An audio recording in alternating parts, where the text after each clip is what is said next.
I'm Pat Cairns. I was appointed head teacher at Firhill High School in August 1993.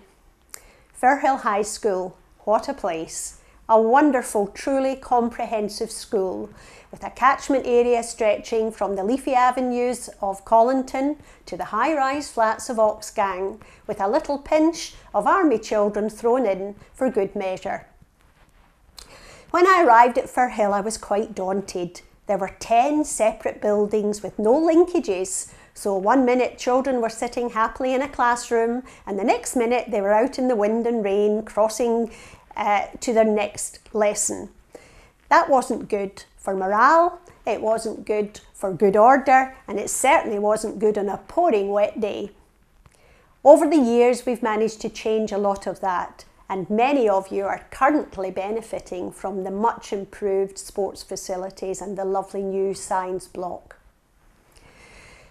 But schools are about more than buildings, and the main thing that I'll remember are the wonderful staff who were supportive of everything I tried to do, and the parents who went the extra mile all the time to help support the staff in that very important job of trying to provide opportunities for everyone, irrespective of their ability level. So what did we have at Firhill? We had wonderful musicians, we had drama and theatre, we had a ski club, we set up an education business partnership incorporating 30 different companies across the city, which provided wonderful opportunities for every child in third year to participate in a real-life business simulation. And so many more things. Our Young Enterprise Club, run by the Business Studies Department, was highly successful, in fact getting all the way through to the Scottish finals on more than one occasion. However, it does take time to get to a point of such success and satisfaction. When I arrived at Firhill, the numbers were pretty low. In fact, we were only recruiting about half of the children whom we should have from our associated primaries.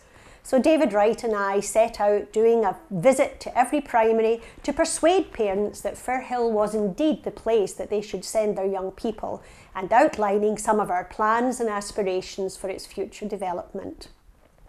A very topical issue of the time was class sizes.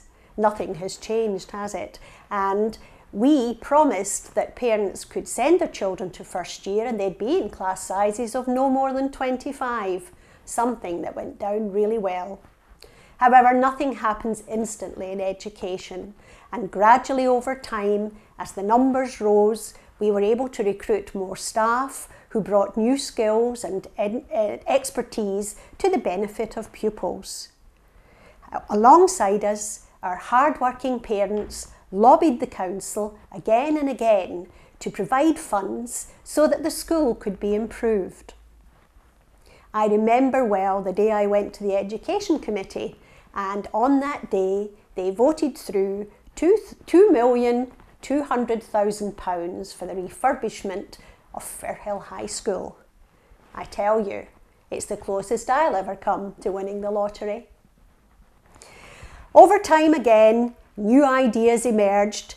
Reading recovery programs were set up from our Learning Support Department, where children who had not attained their proper level of reading came on a daily basis to do some catch-up, and that proved extremely popular and highly successful.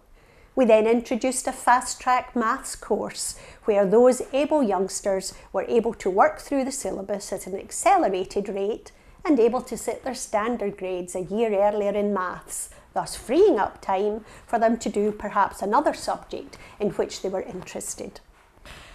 Along with all of the other opportunities that we were putting in place, of course, we didn't ever take our eye off the ball of attainment, the single most important certificate of attainment that some youngster can carry off, which starts them on their future career. And I'm so delighted that attainment, along with every other statistic at Firhill, rode steadily onwards and upwards. And latterly, over 60% of the cohort who were leaving were going to higher and further education.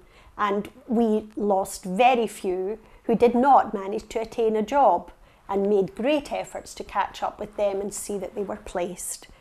So what will I remember? Well, Our wonderful children, most of all, those bright-eyed, bushy-tailed little first years who come bouncing in the door in August, and the very sophisticated and experienced sixth years who float out at the end of the year.